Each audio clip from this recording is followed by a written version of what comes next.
Says we're streaming, but you're muted. You're muted, MarciaGrace.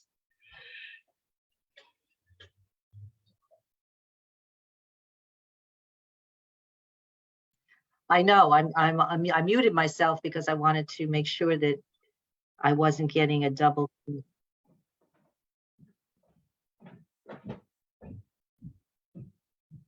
Okay. Now you hear me? I hear you. Okay, cool. We are streaming. Yes, technology. I love it. Love it when it works, right? I love it. Well, it's just learning the process. And I've only done this a couple of times, but we get it done. It happens. So I'm thrilled. And I am MarciaGrace here, your modern meditation mentor on Friday. And we're always here on Friday at 1 o'clock-ish.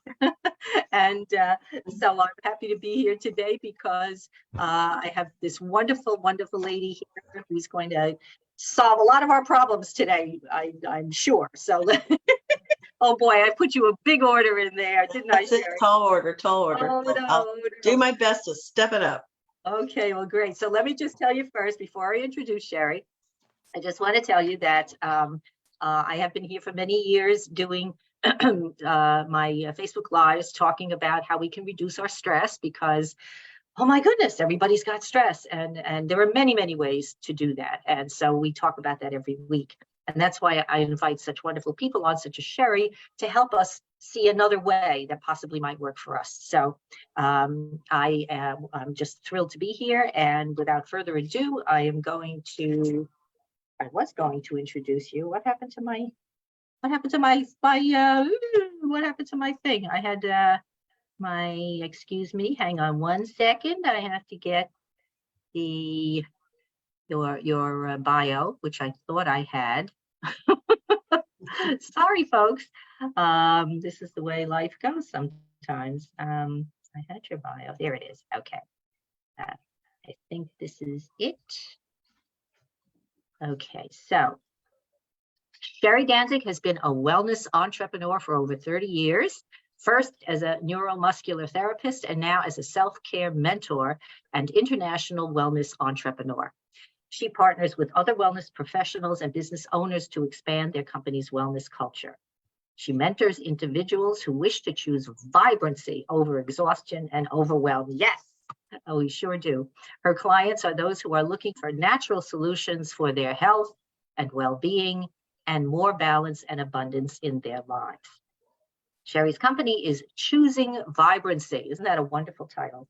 Their mission is to inspire and teach others around the world about natural and simple solutions for self-care. Her company has impacted the health and raised the vitality of many thousands of people. And so we are thrilled to have her here today. So without further ado, I would love for you to tell us, let's get into it. Okay, you ready? I'm ready. Yeah, so we want to talk about sleep because this time of the year especially, we have so much going on in our stuff. Everybody, I just talked to my son this morning and he's like, oh my gosh, I have to do this, I have to do that. And so, so we may be spending some late nights or sleepless nights or what have you. So let's get into it. And maybe, do you want to start with some of the critical practices that we can use to get better sleep or more sleep? Sure. Well, okay. I will say that I think everything that we do, if we're changing a habit, if we're wanting to do better, to, have some change, I think the first place is that we have to realize that it's important. I think we have to raise our awareness of the importance of it. Mm-hmm. And I think we have to, because I think it has to be a priority. And so I like to start with, why should it be a priority? Because, excuse the pun, but I think people need to wake up to the importance of sleep. Because it's not something, in my age group, it really wasn't taught all that much. All the research that I've done about sleep, the medical community up until, the last 20 years wasn't really focused on it. And it's been even much more recent than that I'm starting to see the amount of focus on sleep. But a lot of the research, they'd say, nobody understood what we did during sleep. So it was kind of like, well, you do it, but we don't really get it. So nobody was really pushing it, and so I've grown up in this culture where people kind of brag when they have had less sleep. I don't need that much sleep. And I know. Oh my God. Yes. I've heard that too. Right. I mean, it literally can be bragging rights, and some work cultures have, that's kind of worked into that. I have my oldest daughter as a doctor, and, I've watched her with, I mean, it's insane to me. Don't get me started on that, with how they treat medical students and residents. And she's a fellow now because of the kind of crazy shifts. I mean, I don't know how we know the medical community understands what happens when you don't sleep. So why do you have the medical community trying to function and help people feel better when they're in the hospital, and they are clearly without sleep because they worked a 24-hour, 36-hour shift. So, we're still coming around to this. And so I think on the individual level and for companies, the company culture, because I do work with companies as well, is we have to first understand how important it is to sleep because of what we gain and what we lose if we don't sleep. So, and I like to start with this quote because Dr. William Dement was one of the early researchers in sleep. I mean, he goes back into the 50s, and he made this statement, and I think it's very important to take the weight of this in, which is that that there's no more important single factor that determines how long we will live, our longevity, that is compared to diet, exercise, and genetics. The number one determinant of how long we will live is how well we sleep. Wow. That's pretty powerful. It's powerful. I mean, it's like, and so when you're younger, you can kind of get away with a lot because your body is just, it has more resources to it. As we get older, and, but if you haven't been sleeping as a young person, there's residuals that eventually will catch up. And so it's been said that 80 or more % of the diseases that people suffer from are lifestyle related, not genetics. And so the bad news is we have to make a change. The good news is we can make a change.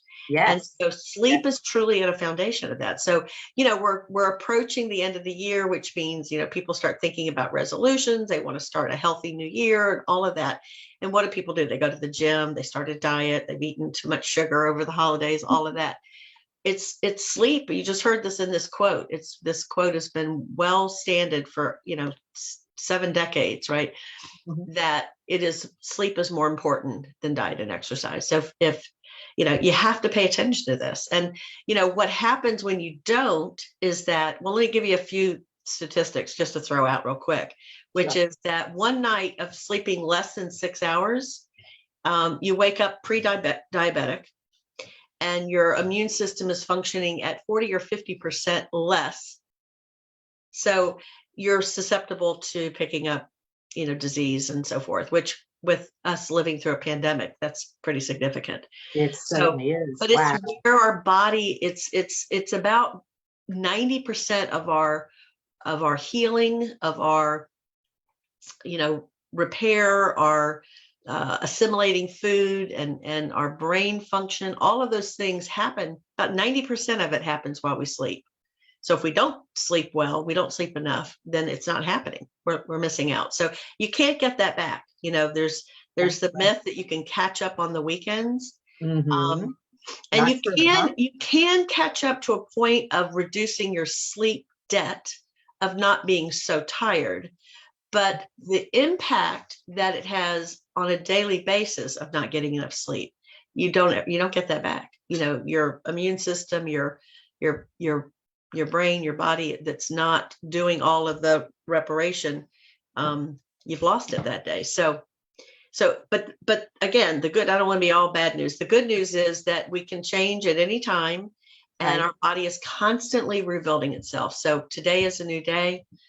Tonight's a new night of sleep. So anyhow, I really wanted to. Let me ask you, since you brought that up, you mentioned 6 hours. So is that a line that we should never cross? I mean, how much sleep do most people need, or Thank people, you. let's say mature people such Right. as ourselves, how much sleep do we need? I mean, because That's a a lot, great I've heard a question. lot of older people say, oh, I only need 5 hours of sleep, or Yeah. I wake, whatever. So yeah, so speak to us about that.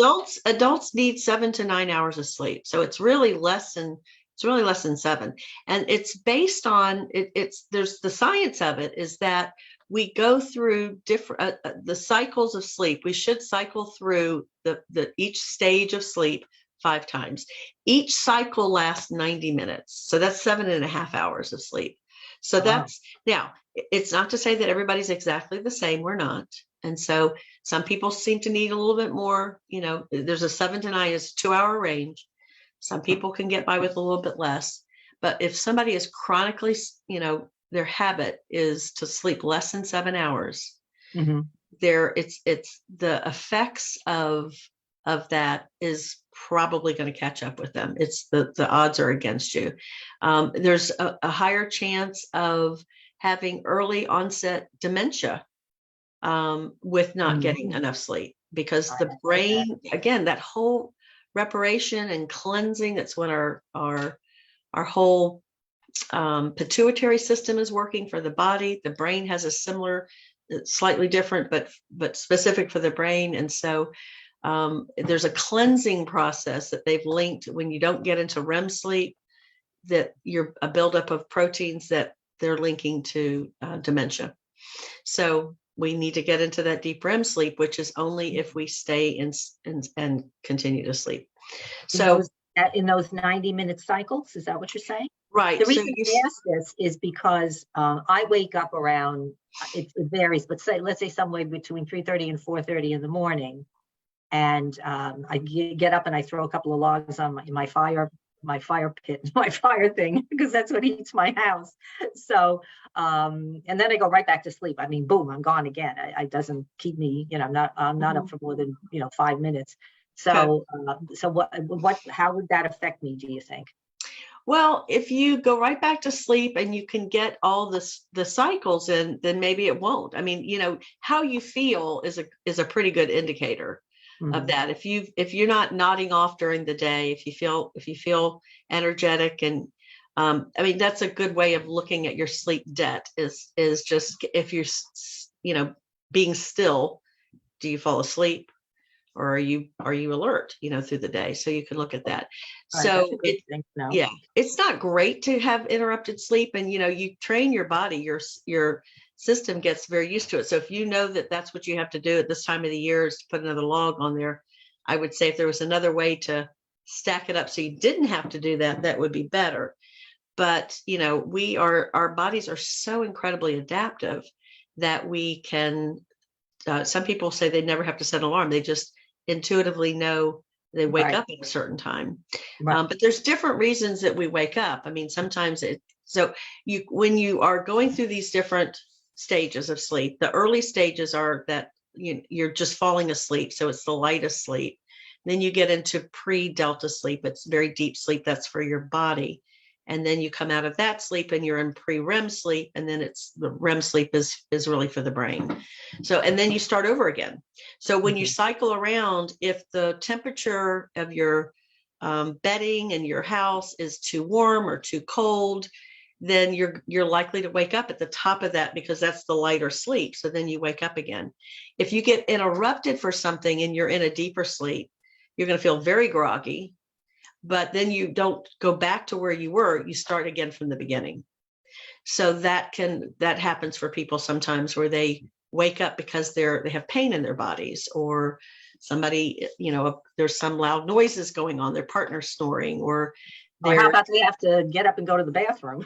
Well, but typically it's not that you're getting up. It's not your bladder. It's that you wake up, there's something else that disrupts your sleep. And then you're aware that you have a full bladder. So then you get up and go to the bathroom. Okay. Yeah. So, what I like to, when I work with clients, is to look at creating some habits that support getting deeper sleep, and also the environment that you're creating in your bedroom and your bed specifically. There's different things that can be set up so that you've got some habits and some environmental things that we can control that can make a difference to getting deeper sleep. Right. So as I understand it, there are two basic problems with sleep. Either one is not being able to fall asleep, and then the other one is not being able to stay asleep, like you'll fall asleep, but then you wake up and you can't go back to sleep. Sure. Is that correct? Well, so how would you address those two things? So, repeat your question again. Am I correct? Those are like the two big main problems. So how would you address, say, the first one? Are you having trouble falling asleep? I think that falls into line with what you were starting to talk about, with things we can do to promote the ability to sleep. Sure. Yeah. And I'll add one more thing, Marcia-Grace, in that the other problem is that we just don't think it's important enough. We don't value it enough. And so we just simply don't go to bed, and we set ourselves up so we don't get enough sleep. We may pass out once we go to bed and we stay asleep. But if you're going to bed and you're only allowing yourself for, 4 or 5 hours of sleep, that's a whole nother issue, which is about how we prioritize our life and how much are we valuing our own sleep, really our self-care. So that's another issue that can involve. Also, stress can prevent you from being able to fall asleep. So even if you do get to sleep at a relatively recent time, if you're laying in bed tossing and turning, and not being able to fall asleep, that becomes an issue. Sure. There's a number of reasons what disturbs people's sleep, and stress is a big one. Stress, stress can be mental stress. It can be physical stress showing up that way. It can be, sometimes people are on medications that disrupt their sleep. So there's certain things that we can control and look at. So the first thing that I like to do is to, first of all, really look at what your lifestyle is, what your habits are around sleep. And I think, one of my tips is to create a bedtime routine. Just like if you had children, if you've raised children, you know that it works best when you start winding them down. So we need to start winding down ourselves. That makes a difference. So, there's all sorts of things that you can do. I mean, if your sleep is being disturbed, then it's to, first of all, realize it's an issue. It's an important thing to address, to start putting your awareness on what's going on with sleep, and how can you, what can you do to start paying attention to it? So I think it's important to have a journal and look at, keep up, tracking when you're sleeping well, when you're not sleeping well. So I think that's important to do. And then to really look at, what are you doing throughout the day that are habits that help you sleep more or have disrupted your sleep. So there's some basic things like exercise is great, but you don't want to do rigorous exercise within, 3 or 4 hours of going to sleep. We've all heard about, reducing the blue lights, the electronics in the room. And again, some people are fine with that. It doesn't disturb them. It's, you have to look at it when you're not getting great sleep, to start paying attention to what could work. I've had clients that turn their Wi-Fi off in their home, and they are able to, that makes a difference because they're sensitive to. Yes, I've heard that. Yeah. So that might be a thing. So it's really kind of a detective exploration of, what are you doing? What can we change? Some people have a habit of drinking, having some sort of alcohol at night. You might need to cut that out at a certain time in order to sleep better.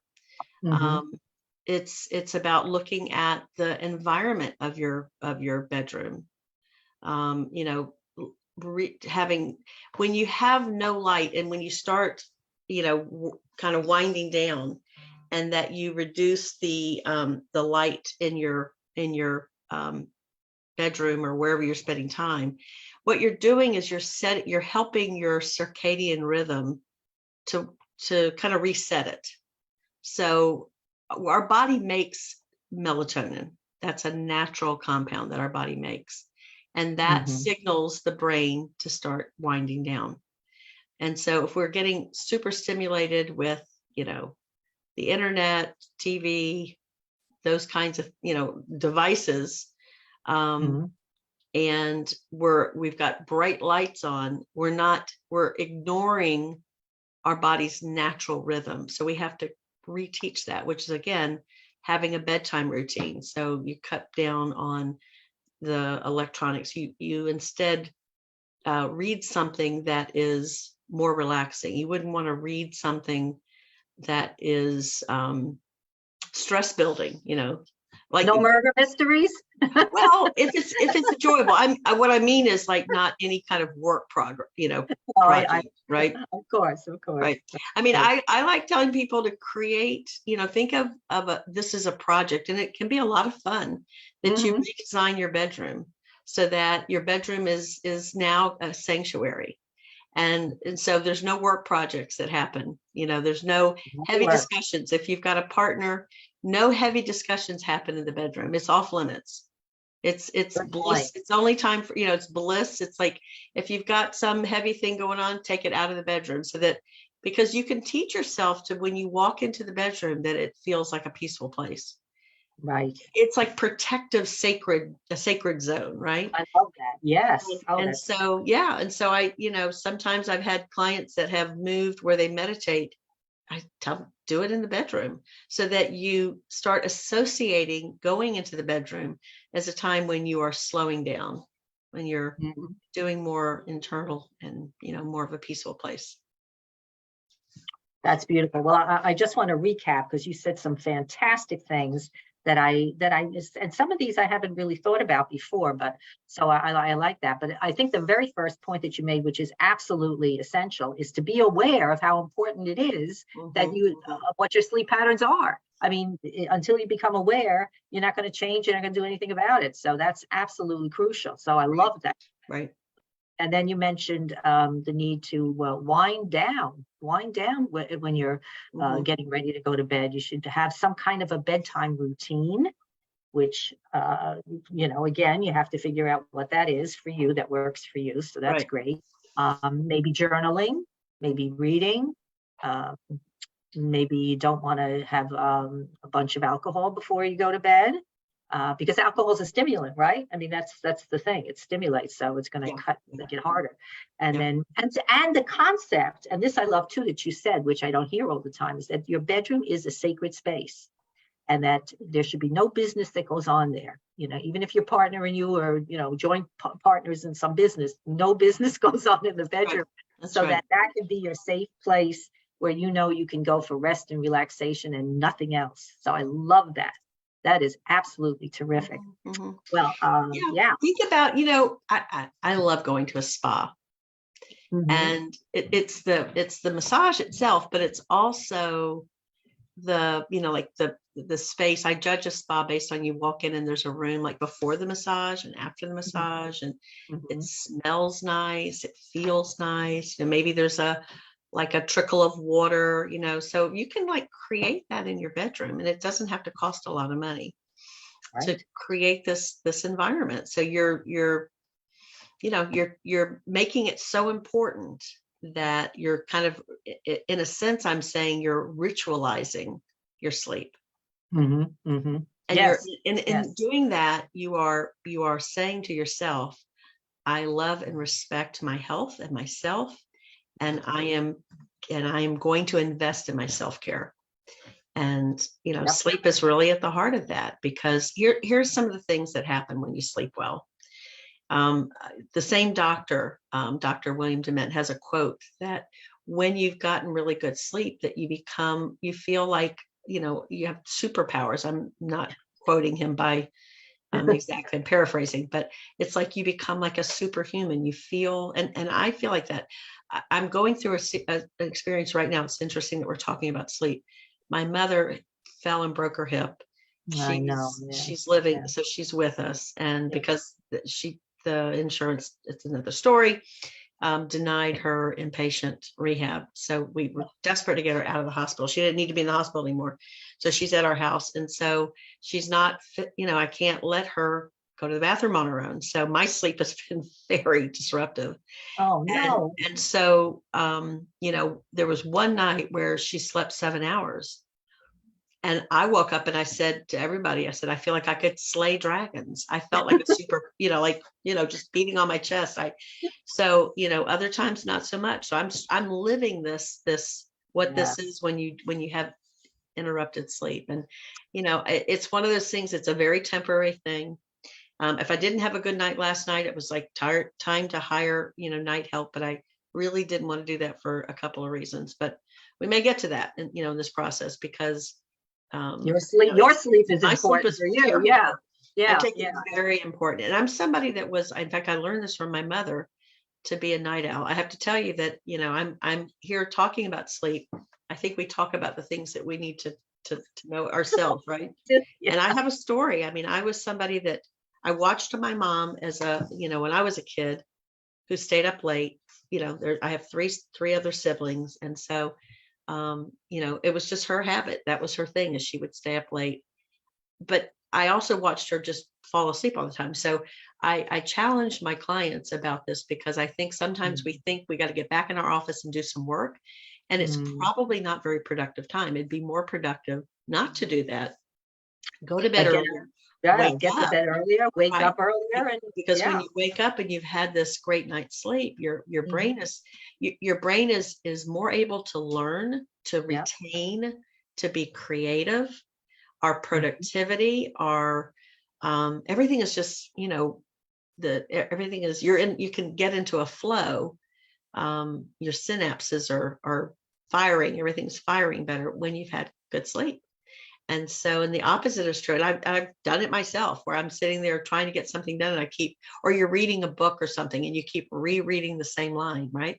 Put the damn book down, put it down, go to bed. And go to sleep, right? So I fight with this myself. And I literally had a wake up call where I had a car accident that could have been really, I created a big fire, and fire trucks came because of this, because of the accident. I wasn't hurt.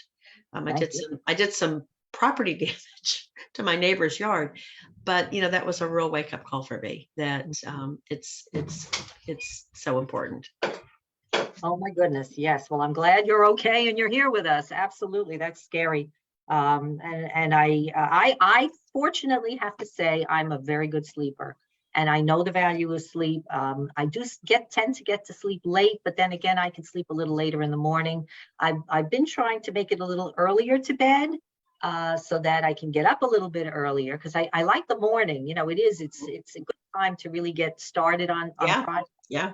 So you have different, everybody has a different rhythm, I guess. But I find I'm good in the morning, and then I'm good in the later afternoon, like ebb and flow type of thing. Sure. And that's what I'm saying too, is that pay attention when you start keeping a sleep journal.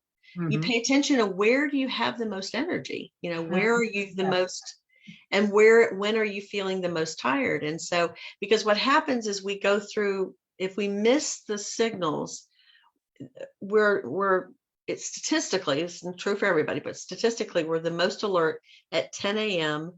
And then guess what? 12 hours later at 10 p.m.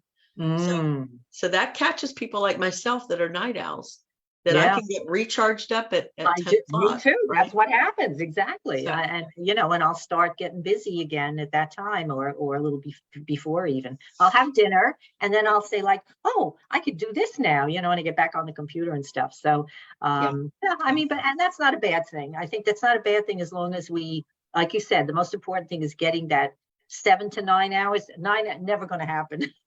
Never going to happen, but 7 I could do. I could definitely manage 7, and I think that so we're safe if we can get that 7 hours in. So that sounds good.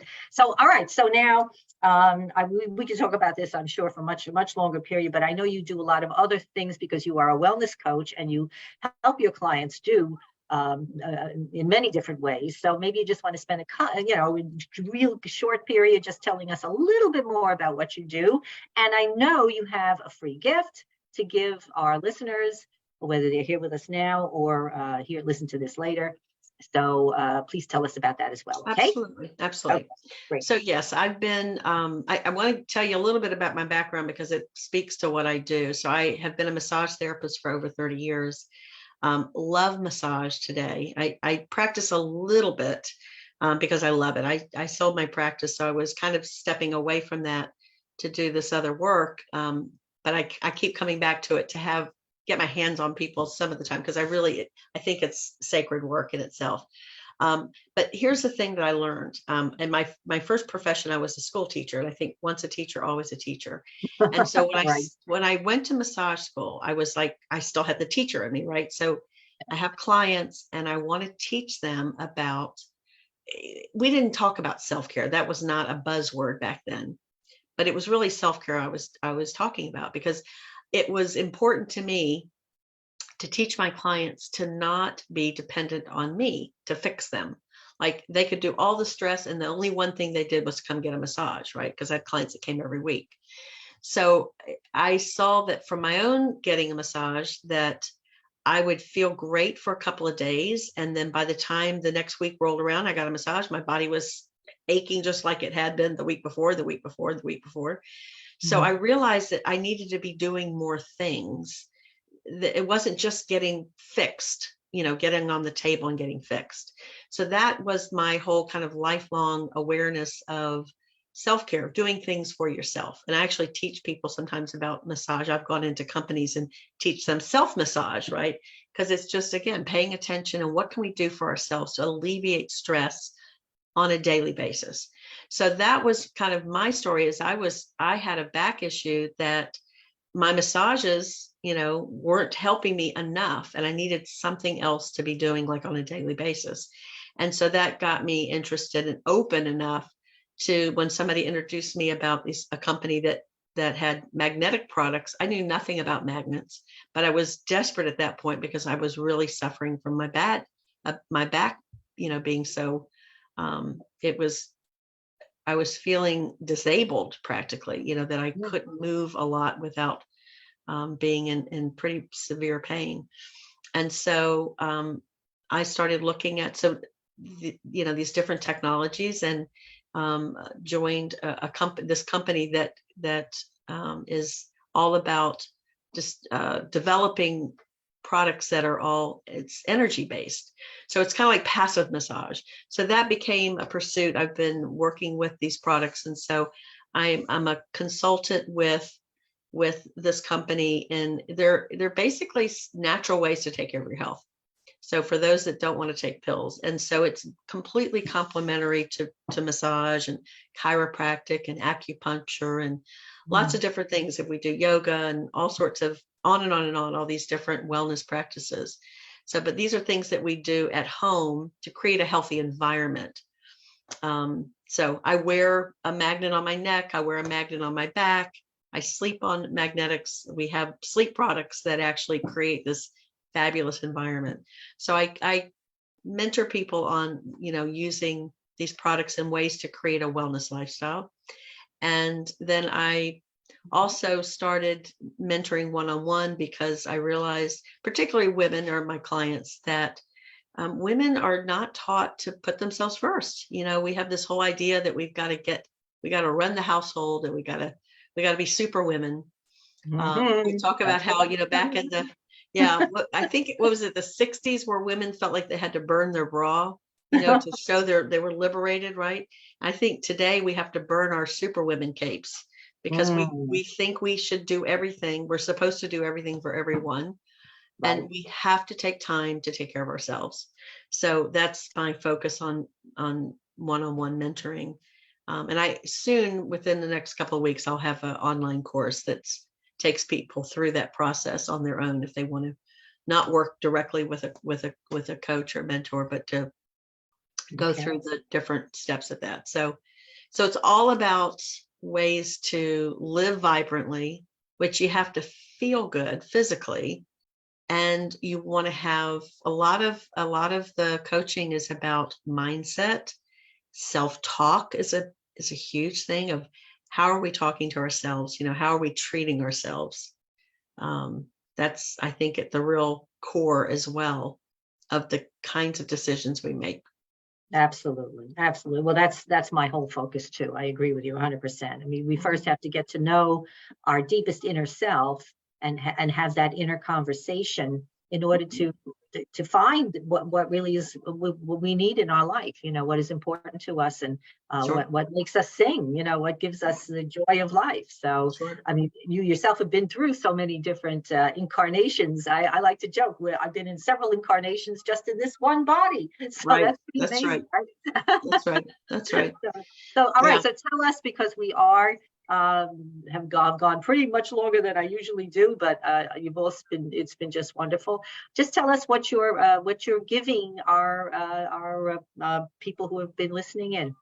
What have you got for us? Well, I'd love to offer a complimentary consultation where we can talk about, I like to customize it. It's not one size fits all. So it can be anything from how to create more of a wellness lifestyle.